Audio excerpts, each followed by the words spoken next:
102.5 FM, KXSFLP San Francisco, and KXSF.FM. You're tuned into Spark, informing minds, inspiring ideas, igniting innovation. Let the conversation sink into your soul. This is Kellee Marlowe, host of Spark. In December of 2020, United States economy lost 140,000 jobs. All of them were held by women. Many are turning to gig work as a larger part of their income or becoming solopreneurs and even entrepreneurs. It is a growing trend during this time. How can one thrive as a solopreneur or entrepreneur during this pandemic? Today I'm talking with Ms Viek, founder of Invest in Women Entrepreneurs. She has been a pioneer in microenterprise and business incubation in California. She will share how solopreneurs and entrepreneurs can thrive during this time. Thank you for joining me on Spark today, Claudia. I'm very glad to be here and to talk about small business with you, Kellee. What are many women business owners facing during this pandemic? Like many businesses, women are facing stress, but I think they're also got way more on their shoulders than the typical male business. In addition to loss of customers and loss of their employees due to either sickness or having to lay them off, or the fact that their own employees need to be at home with their kids, they have limited time to spend on their own business, often due to childcare. And also, the types of businesses that women tend to own are in personal services sector, food, retail. These sectors have been hardest hit by the pandemic closures. But I'd like to point out, though, that this crisis has also forced women to be creative and to look at ways to bring more money into their household. Would many women moving into gig economy or becoming solopreneurs during this time, since there's a lot of transition that may be happening from their jobs, what would your advice be for them who are saying, I need to have more control over what I'm doing and my work, so this is maybe the best time for me to go in that direction? What are your recommendations? Okay, first of all, when we say gig work or solopreneurs, we're referring to freelancers, people who have 1099s, who are consultants, and some do actually supplement their income by driving for Lyft or Uber or delivering for Instacart. But the best advice I can give is to get support as you rethink your business or think about starting a business.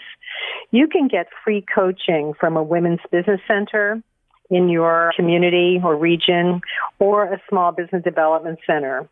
You're not alone. I think it's really important to realize that. There are also a variety of loans and grants being made now to small businesses from the feds and your state and even from local cities to help you. And I mentioned women's business centers and small business development centers. You can find those online. If you just Google the Small Business Administration, they will find you the ones in your state or local. But these resources can help you access sources of capital and also get you some training that you need to fill in your skill set. Well, when I was talking about gig, I was thinking of more project-based work that's now driving a lot of people's income. And you have sites like Upwork or Fiverr where they can go and they can become a consultant or freelancer on particular jobs. And that may be the way for them to build and become a real business or entrepreneur through that route. Yes, there are platforms for which you can sell your skills or your crafts.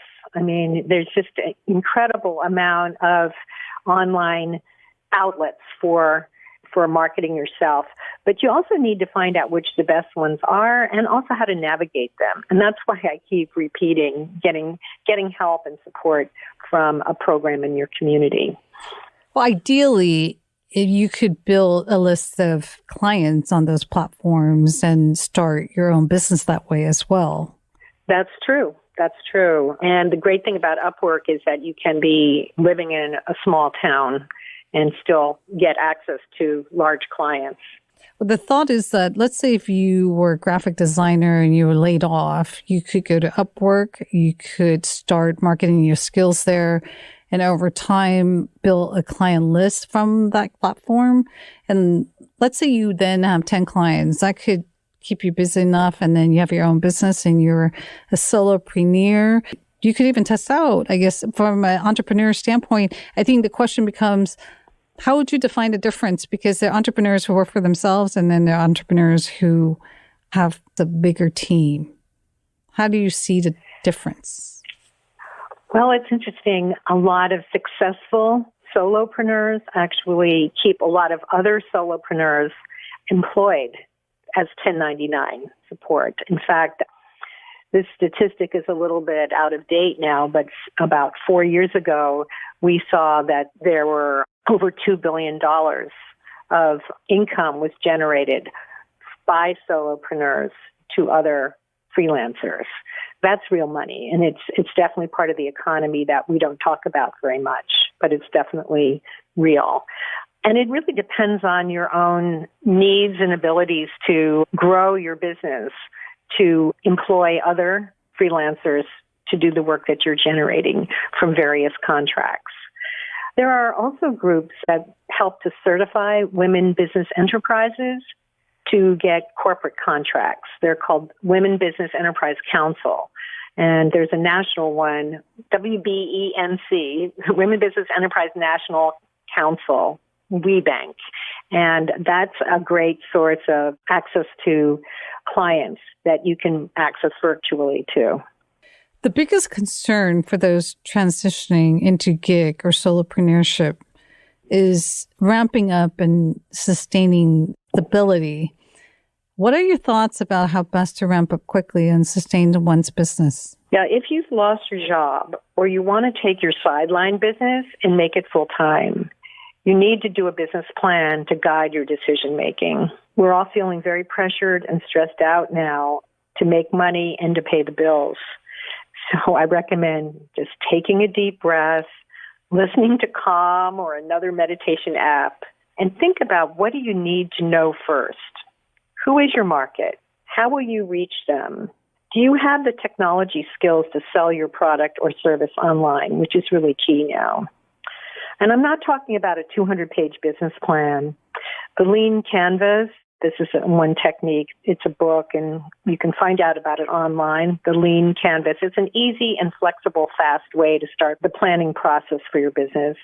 And there's also an app that I often recommend called Centro, CENTR Community, centrocommunity.org.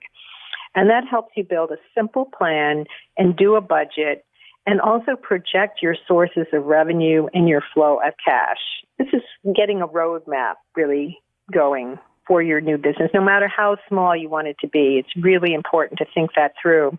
And obviously, you're going to be thinking about where you're going to get the funds to start up or invest in your growth. One thing, Kellee, if you own your home, you might want to consider taking out a home equity line of credit because interest rates are low now. But you have to ask yourself, how much extra debt can you handle right now? Are there grants, or perhaps create a GoFund? What if you don't own a home, right? Yeah. Like you don't have backup equity line. What are the resources that can be of help at this time? Let me go over a few resources that I'm familiar with. And you mentioned crowdfunding, and there are a number of people that can help guide you in making decisions about what type of crowdfunding you want to do. But if you go into crowdfunding, if you Google it, you will find a number of really excellent advisory resources for that. And there's also a women's crowdfunding assistance too, which is very helpful. There are a whole range of them though, but let me talk about some other resources that are available. The Ppp Loans, which people have heard about and which, didn't reach a lot of very small businesses the first round. This second round now, these loans are available again, and they're targeting very small businesses now. I mentioned women's business centers and small business development centers, and also your small business administration district office, and it's in every state, has at least one or more. They can guide you to a lender. That lender could be a bank, community bank usually, or a Community Development Financial Institution, which is a nonprofit bank. And there are a lot of them. Opportunity Fund is a national nonprofit lender that's working with very small businesses, exactly the kind we're talking about, targeting women, targeting entrepreneurs of color, but anybody can apply. I mentioned also your Small Business Administration District Office. They offer webinars, and they can refer you to lenders who can help you too. Now, in California, which I know the best, our state has offered a very good term loan fund called California Rebuilding Loan Fund. It has a 4% interest rate and very flexible terms. If you Google California Rebuilding Loan Fund, you can get access to the website. I have it here if you'd like me to read it. And the other resource in California is very recently has been the California Small Business Relief Fund, and it is a grant that for up to $25,000, depending on the size of the business. It's called the California Small Business COVID-19 Relief Grant Program. And they are going gangbusters, and they've already made $500 million in loans already have been made in just like a month. And they're going to be putting more funding in that. But other states, because I realize the listeners are coming from other states too, every state has its own loan or grant program, and you have to dig to find it. Most of these funds, though, are for existing businesses. What if you're starting fresh or new right now? Yes, you have to be in business for a year. That's true for the two that I mentioned. And especially the loan fund, you have to show that your business was successful or was at least, and you're at least breaking even now. Yes, there are restrictions on that. But with the grant programs, there is more flexibility. But it's like with any small business, finding the capital is very difficult. Friends, family, savings, IRAs, home equity, and then, as you mentioned, crowdfunding can work for some people because you can pre-sell your product and in this way get some support from your community. And that takes some savvy. You actually have to do how to sell your product and get people excited to want to support you. Yeah, and I can talk a little bit about where you can find some of that support too, if you'd like to. Yes, that would be great. I think that's important. As I mentioned before, getting this type of support is essential to help you thrive and keep hopeful. I tend to emphasize that kind of personal support and information over capital because you don't always want to increase your debt. But, everybody's an individual on that. The women's business centers that I mentioned before, they provide coaching. This is free. Coaching, connections to markets and to peers and to resources, digital skills and skill building workshops, and also information and referrals to capital. Your local chambers of commerce and minority chambers have also created COVID response help for small businesses. But, if you don't find any support in your community, create a group yourself. It's even good for business. Like if you're a spa owner or you make beautiful crafted jewelry, go to Facebook and Instagram and find out who's doing some similar work and convene an online group to share your struggles and resources. Kellee, we live in a world where information's at your fingertips and in formats that can fit your lifestyle and your schedule. There are podcasts like yours, Spark, LinkedIn groups, and Twitter feeds are great for learning new professional skills. Cybersecurity, for example, digital marketing, where you can keep up with trends in small business and in your industry. Connecting with members of groups you identify with professionally.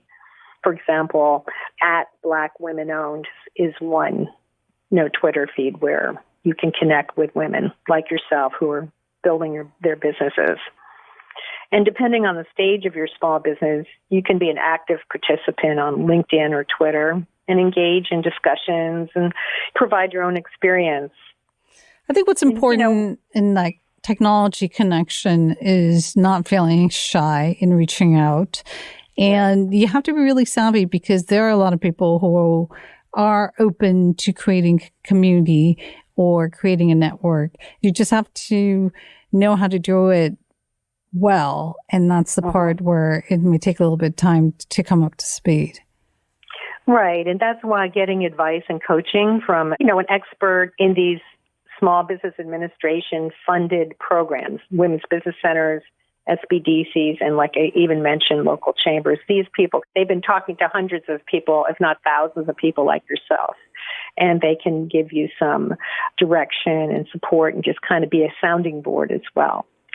SCORE is another free service offered by the federal government, which also provides volunteers to help you as a sounding board. And I personally work as a mentor volunteer for young adult entrepreneurs through Sky'sTheLimit.org.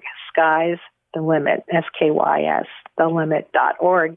I have 4,000 young entrepreneurs under 30, 18 to 30, who get free advice from experienced small business people like myself. They're in small towns in the South. I had worked with somebody from Macon, Georgia, and somebody from Philadelphia, and that's a fantastic resource to get a whole different viewpoint on your business development. As you pointed out, it's that personal connection or support that makes the most difference during that time. Do you have any suggestions as to the best way to create that community of support? I'm just thinking about some examples of some women business owners that I know of who've gotten support and also just thought outside the box and did something different that turned out to be successful. Let me just tell you about a few of them. Some examples. Gabriella Moe is a woman who had Seasons Catering, or she currently continues with Seasons Catering in Ventura County. She had, 20 employees. She was a very successful catering company, but she lost all her contracts, when COVID hit last year. So she regrouped. She reached out. And, through contact, she began delivering meals to hospitals and nursing homes. She worked with a women's business center called WEAVE, Women Economic Ventures, in Ventura County. And she says that the support that she got in helping her think through what her next steps were going to be made all the difference. And it helped raise her confidence. Now she's retained not all her employees, but some of her employees. And she has a whole new base of customers for her catering business. I think it's important to get inspiration when you're feeling really stressed out. What was it that made her successful during this time? Just to be clear, is it because she branched out to other venues that she wouldn't have thought of branching out to? And then she figured out how to get the contacts for those venues that she originally wouldn't have been catering to. You look at your existing network of contacts, and then you see where the needs are in your community. And so she reached out. There was a lot of crisis services going on. People were isolated. And so she saw where the pain points, I want to talk about that a little bit later too. She saw where the pain points were in her community, and she regrouped or pivoted, and she redesigned her business, reinvented herself. So now when things start going back to normal, she has a whole new base of clients, and she'll also have her catering company too. Another example is Judy Henderson here in Oakland in the Bay Area. She has a company called Mannequin Madness, and she recycles store mannequins, a very unusual business. Now, she, because retail is kind of dead, it's been dead for a while, she is now using the mannequins for art and photography purposes, and she has people using her warehouse as a studio for photography and art projects, and she has people buying the mannequins and using them for art projects. So she's very positive. She's just trying to find new ways to use what she's got and use her relationships to build that. It sounds like what's important in terms of skills that you need right now, besides technology, being technology savvy, is that you have to be a creative problem solver in terms of coming up with new opportunities. Are there any other skills that you believe are really important right now? Sometimes they're qualities as much as skills. Perseverance, staying positive, reaching out to your network of customers and finding out what they need and how you can reach that need, maybe in some different ways. As I've mentioned, digital, selling online, your services, as well as your product. You asked me where some of the opportunities were before. For example, a hairdresser could do home calls and wear a mask, creating online stores for you and others and marketing it to everybody, friends, family, former customers. Research platforms like Shopify, they can do it for you so you can focus on the marketing. So you have the back office platform, so to speak. But one example, too, is Maria Garcia in Southern California. She had a churros and chocolate. It was called Churros y Chocolate. And she pivoted from having a cafe to doing a drive-up business. She, again, put flyers out. She contacted everybody through her texting, and Twitter to market this delicious food that she made by hand and had people come up, drive up. And people, I'm sure you feel this way too. I know I really appreciate homemade things, especially food. And you see long lines in front of bakeries in my neighborhood because people are just really wanting that nurturing, homemade, artisanal food product. She tapped into that need, and she's not making lots of money, but she's at least generating some income and keeping herself out there. So it sounds like you have to really focus on and ask what your audience really want at this time and really understand what that looks like instead of producing what you think needs to be made that's convenient for your skills and your ability to deliver. And that perhaps it's about asking those questions of what's going to make that difference for the people that you really want to serve. Yeah, exactly. In addition to, using your social media contacts and relationships, look around you. Where are the pain points? For example, after school care or any resources for school children that will relieve their parents, making art and music, socially distanced, maybe in an unused church or at the playground when it's not raining.